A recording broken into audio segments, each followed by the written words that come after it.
Hello, friends. Hi, folks. Very good afternoon. Afternoon বলবো না evening বলবো জানি না। মেঘের যা ঘনঘটা এখানে এখন যে 4:30ও বাজেনি, কিন্তু অন্ধকার হয়ে আসছে ঝুপ করে।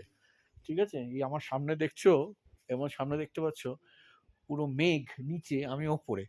আর বাইরে অসম্ভব ঠান্ডা। যদি আমি এখন টুপিটা ছাড়া করছি, ঠান্ডা লাগছে কানে, কিন্তু জাস্ট আমি এই ভিডিওটা শ্যুট করবো বলেই আমি টুপিটা খুললাম।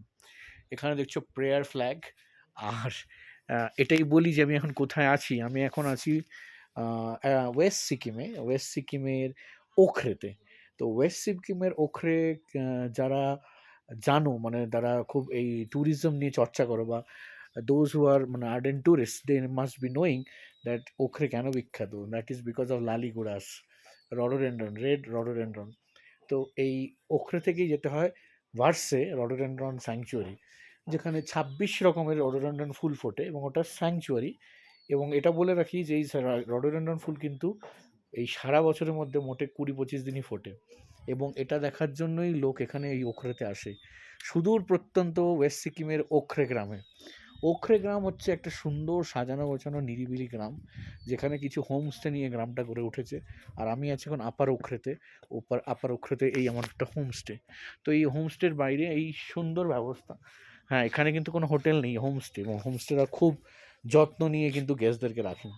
তো এই হচ্ছে এদের কিচেন। ঠিক আছে, আমি সেট আপটা একবার দেখিয়ে দিই। আর এই যে আমার এই হোমস্টের এর মধ্যে দেখছো রডোডেন্ড্রন, এই যে গাছ রডোডেন্ড্রনের ফুল ফুটে আছে, দেখতে পাচ্ছ রডোডেন্ড্রন ফুল ফুটে আছে। এখানে কিছু বসার জায়গা হোমস্টের বাইরে। অথই ইজ বিজি। অথই কি করছে, অথই কি করে যাচ্ছে, ও অথই এখন ফটোশ্যুট করে যাচ্ছে। আর এই যে হচ্ছে স্বর্ণা। ঠিক আছে, আমরা গাড়িতে প্রথমটা বুঝতে পারিনি, আমরা কাঁচটা তোলা ছিল, কাঁচটা একটু নামাতেই দেখছি মানে মানে প্রচন্ড ঠান্ডা। আরে আগে বিভৎস। বলো, ঘুমিয়ে উঠে বলছি কোথায় এসি। বলো বলো, বল বল। এখানে এসো। আমি আমি আমার ইয়ে হয়ে গেছিল, কি বলে, ঘুমিয়ে পড়েছিল। হ্যাঁ ঘুমিয়ে পড়েছিলাম। I fail asleep for some time, তারপরে আমার ঘুমটা ভাঙলো। অ্যান্ড প্রথমে কিছু বুঝতে পারিনি, কিন্তু আমার হঠাৎ করে মনে হচ্ছে যেন গাড়িতে এসি চলছে, উইচ ওয়াজ আয়রনিক্যাল বিকজ আমাকে তার আগে যখন আমার বেলার দিকে রোদ পড়ে গরম লাগছিল, শরীরটা একটু খারাপ লাগছিল, আমি বলেছিলাম এসি চালাতে, তখন চালাইনি, উইথ মানে রিজনস আর কি। তা আমি ঠিক আছে, অসুবিধা নেই, কিন্তু তারপরে আমি ভাবছি এসি চলছে কেন, সেটা তো না বলেছিল, চলার তো কথা না। তারপরে আমি রিয়েলাইজ করলাম ওটা বাইরে, বাইরে ঠান্ডাটাই ওরকম আছে। তো এই মানে আমি টেম্পারেচার চেকিং করেছিলাম। দিনের বেলায় এখানে 14 ডিগ্রি 15 ডিগ্রি থাকে, এবং যত রাত বাড়বে আশা করি এটা 8-9 হয়ে যাবে। আচ্ছা, এই যে আমরা গুড়ি সুড়ি মানে খুব দাঁড়িয়ে আছি, ঠান্ডা লাগছে। আমার খুব ঠান্ডা লাগছে। আচ্ছা, আরেকটা জিনিস বলে দিই, এই যে এখানে এইখানে উপরের দিকে ওখরে মনস্ট্রি আছে। তো উপরের দিকে এখন প্রচণ্ড মেঘে ঢেকে আছে। এইখানে একটা রাস্তা, এই রাস্তা দিয়ে এই ওখরে মনস্ট্রিতে উঠে যেতে হয়। 5-7 মিনিট উঠে গেলে ওপরে ওখরে মনস্ট্রি, পুরো মেঘে ঢাকা। আর এই দিক থেকে দেখা যায় হচ্ছে দ্য সিঙ্গালিলা রেঞ্জ এবং সান্দাকফু। পরিষ্কার দিনে আর কি এটা পুরো দেখা যায়। সান্দাকফু আর এই কোরাকনি হচ্ছে ফালুট, এটা পুরো সিঙ্গালিলা পুরো রেঞ্জ। মানে মেঘ হয়ে আছে বলে বোঝা যাচ্ছে না। ঠিক আছে, তো ক্লিয়ার হলে বুঝতে পারবো, আমরা আমাদের এক্সাইটেড দেখার জন্য।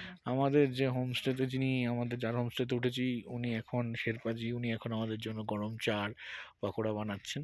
আর আমি এখন হোমস্টেটা রুম ট্যুরটা একটু করিয়ে দিই, তো আমার সাথে একটু এসো। এই এটার নাম হচ্ছে ভার্সে রেসিডেন্সি। ভার্সে রেসিডেন্সিতে উঠে আমরা প্রথমে আপার মানে নিচেও একটা এনাদের একটা কিছু রুমস আছে। তো আমরা উপরে উঠে এলাম। নিচের রুমগুলোতে দেখলাম স্কুলের বা কোনো কলেজ থেকে এক্সকারশন এসছে ভর্তি, এবং অনেকগুলো ফ্যামিলিও আছে। তো এই আমার রুম, এই ঢুকলাম, এই ঢুকে এই হচ্ছে আমার হোমস্টে। একটা ডাবল বেড, যেখানে আরামসে 3 জন থেকে যাবে। ঠিক আছে, এখানে চার্জিং পয়েন্ট, বিশেষ কিন্তু পাহাড়ে কিছু ব্যবস্থা নেই, চার্জিং পয়েন্ট, রুম। এই বাইরে থেকে দেখছো কার্টেন, খুললেই হচ্ছে মানে ভ্যালি। হ্যাঁ, এদিকে খুললেই ভ্যালি। ঠিক আছে, ওইদিকে কিছু রডোডেন্ড্রন ফুল ফুটে আছে। আর এদিকেও একটা প্রমাণ সাইজে মানে পুরো বড় জানালা, হ্যাঁ, 4টে কবাটের। আর সঙ্গে অ্যাটাচ বাথরুম। বাথরুমটা অবশ্য ভালো, বাথরুমটা ভালো। বাথরুমে সমস্ত ওয়েস্টার্ন আছে, বাথরুমে ওয়েস্টার্ন এবং গিজার ফিজার সবই আছে। হ্যাঁ, তো পাহাড়ে এসে এইটুকু মানে কি বলবো, মানে বাহুল্যতেই বলা যায়। তো এই হচ্ছে ব্যাপার। এদের ক্যান্টিনটা তো দেখালাম খুবই কাছে, যখন তখন বেরিয়ে ক্যান্টিন থেকে খাবার অর্ডার করা যায়। তো এই আজকে আমরা এখানে আছি। কালকের পরিকল্পনা কালকে বলবো। এখন ইচ্ছা আছে একটু ওখানে মনস্টারি যাওয়ার, but we are very tired, দেখা যাক কী করা যায়।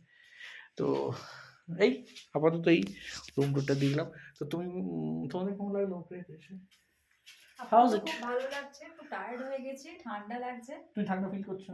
হ্যাঁ, তো ঠান্ডা লাগছে ওয়েট করছি তো এখন তোমাকে মজা পকোড়া পড়- আর চায়ের জন্য। তো তোকে তো টুপি পড়তে হবে, সেটা করতে পারে, ওটা মজা করবো। মনে পড়তে হবে। আর করতে ও পারে, একটা কারণ খুব এক্সাইটেড, কারণ ও দেখেছে এই হোমস্টেতে একটা রটউইলারের মতো দেখতে, রটউইলার না, রটউইলার মতো দেখতে কুকুর আছে। মানে এখানকার যে পাহাড়ি ডগিগুলো, সেগুলো কেউ হয় ল্যাব্রাডরের মতো দেখতে, কেউ হয় গোল্ডেন রিট্রিভার, কেউ হয় রটভিলার, কি কিউট।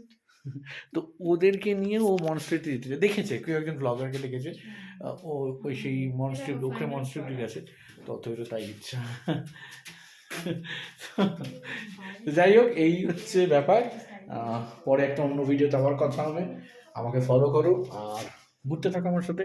আপাতত এই বার্সের রেসিডেন্সি ওখানে থেকে চেক আউট করলাম। ভালো থেকো, ভালো রেখো, টাটা।